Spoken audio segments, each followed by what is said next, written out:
संसार का सबसे कठिन कार्य होता है अपनी मूर्खता को जानना। इसी माया के कारण प्रत्येक व्यक्ति को यही लगता है कि वह संसार में सबसे अधिक बुद्धिमान है।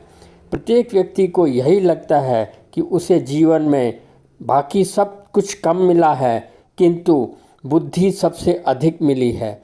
हर पल उसे यही लगता है कि वह सही है और दूसरे लोग गलत। उसके लिए अपनी गलती स्वयं ढूंढ पाना लगभग वैसा ही है जैसे अपनी पीठ को देख पाना।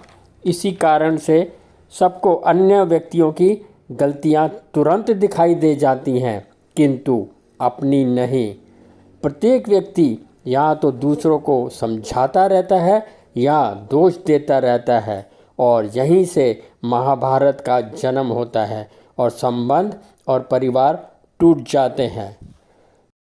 संसार का दूसरा कठिन कार्य है किसी व्यक्ति को यह समझा पाना कि उसे मूर्ख बनाया गया है या बनाया जा रहा है या वह मूर्खता कर रहा है।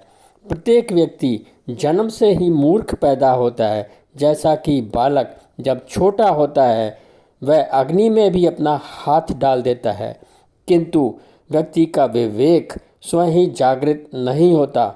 इसके लिए उसे ठोकर खाने की आवश्यकता होती है। मनुष्य की मूर्खता दूर करने के लिए और उसका विवेक जागृत करने के लिए ठोकरों को बनाया है, जैसे कि पीड़ा, हानि, दुर्घटनाएं, धोखे इत्यादि। किंतु मनुष्य को अपनी मूर्खता इतनी प्रिय होती है कि वह उन ठोकरों और ठोकर मारने वाले दोनों को ही दोष देता रहता है या फिर अपने भाग्य को कोसता रहता है। अपनी इसी मूर्खता के कारण उसका विवेक जागृत नहीं हो पाता। किंतु जो व्यक्ति अन्य लोगों को या भाग्य को दोष देने के बजाय उंगली को स्वयं की ओर घुमा देता है, वह पहले से अधिक बुद्धिमान बन जाता है, और यही विवेक उसे भविष्य में आने वाली अन्य ठोकरों से बचाता है। प्रत्येक व्यक्ति जब जन्म लेता है वह पूर्णतया संस्कार रहित होता है। उसमें ना तो अच्छे संस्कारों का कोई चिन्ह होता है और ना ही बुरे संस्कारों का। वह तो केवल एक अजनबी, अज्ञानी, अबोध और अपरिचित की भांति इस संसार में आता है। उसका ना तो कोई नाम होता है, ना उपनाम, ना कोई भाषा, ना कोई धर्म, ना कोई जाति, ना कोई देश, और ना ही उसके लिए कुछ शुभ या अशुभ होता है। ना तो उसके लिए कोई पाप होता है, ना पुण्य, ना कोई मित्र होता है, ना कोई शत्रु, ना ही कोई अपना और ना कोई पराया होता है। ना ही उसका कोई अपना रहन सहन का ढंग होता है, और ना ही कोई रीति रिवाज, ना ही कोई अधिकार या उत्तरदायित्व। वह केवल अपने शरीर और मन के साथ पैदा होता है और फिर सृष्टि की माया अपना कार्य करना आरंभ करती है।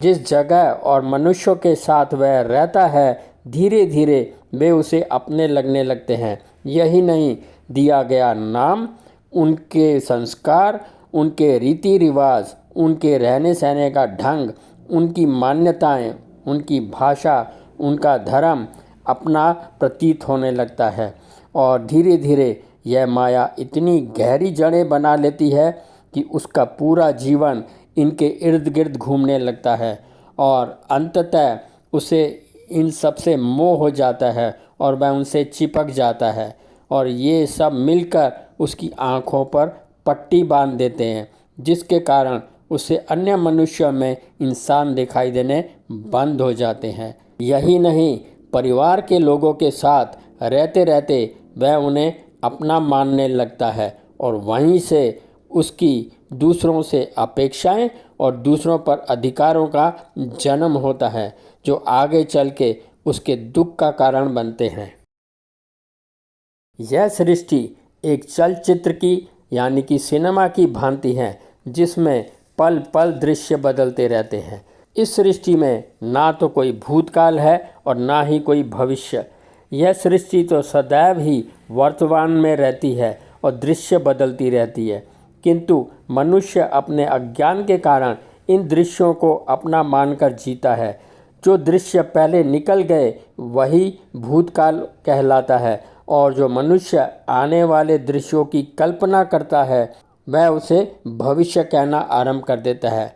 चूँकि व्यक्ति इन दृश्यों को अपना मानकर जीता है, उसे कुछ दृश्य इतने प्रिय लगने लगते हैं या उसे फिर इतने अप्रिय लगते हैं कि वह उनसे चिपक जाता है। वह इन दृश्यों को छोड़ना ही नहीं चाहता और या तो अपनी मधुर यादों या कड़वी यादों को याद कर कर के दुखी रहता है। वस्तुओं और दृश्यों से चिपकना ही मोह है। जो व्यक्ति मोह के माया जाल में फंस जाता है वह स्वयं को बदल नहीं पाता और दूसरों को बदलने में लगा रहता है। सृष्टि की प्रकृति ही है पल पल बदलना। जो व्यक्ति इस बात को अच्छे से जान लेता है वह भूतकाल और भविष्य से चिपकना बंद कर देता है और वर्तमान में जीना आरंभ कर देता है। और वर्तमान में जो दृश्य उभरते हैं वह उन्हें स्वीकार कर स्वयं परिवर्तन में लग जाता है। मनुष्य के मन की रचना ऐसी है कि वह कभी भी पूरी तरह से संतुष्ट नहीं होता। उसे अपने जीवन के लगभग प्रत्येक पहलू में कमी लगती है, इसीलिए वह लगभग अपना पूरा जीवन कुछ न कुछ पाने में या एकत्रित करने में बिता देता है। उसे जीवन में जितना भी मिल जाए उसे कम ही लगता है। इसी कारण से किसी अन्य प्राणी ने ना तो इतना परिवर्तन किया है, केवल मनुष्य ही लाखों वर्षों से निरंतर परिवर्तन में लगा हुआ है और इसे वह अपनी उन्नति मानता है, किंतु वह फिर भी पूर्ण रूप से संतुष्ट नहीं हुआ। जो व्यक्ति अपने मन की इस प्रवृत्ति को जान लेता है वह संतुष्ट रहना आरंभ कर लेता है।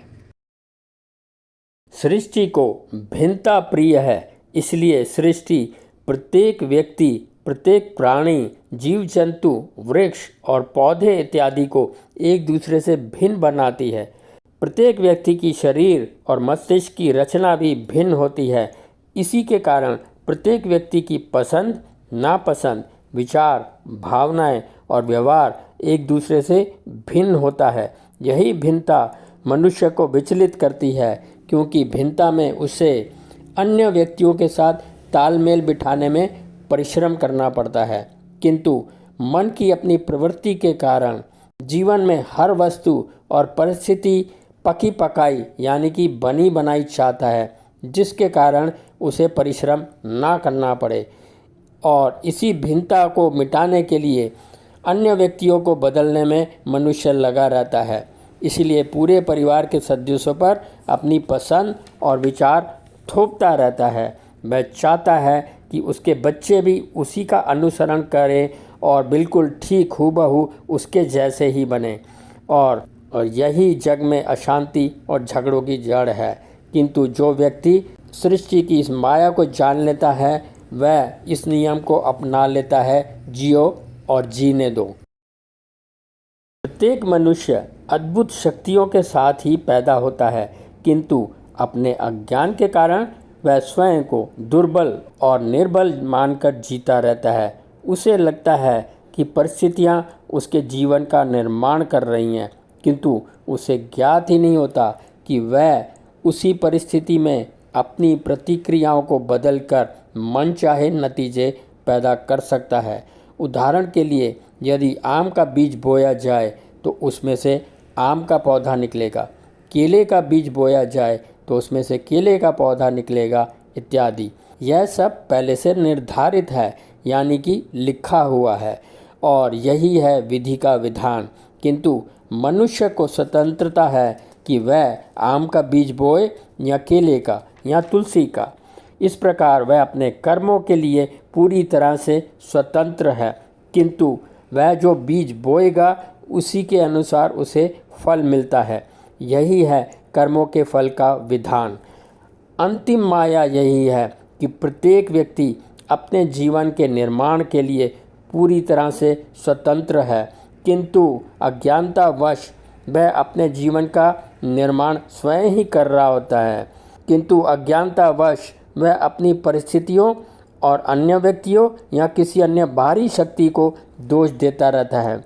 जो व्यक्ति सृष्टि की इस माया को जान लेता है और अपनी स्वतंत्रता को पहचान लेता है, वह किसी दृष्टा की भांति अपनी शक्तियों का सदुपयोग करते हुए सुख और आनंद में जीवन व्यतीत करता है और अपने जीवन का स्वयं निर्माण करता है।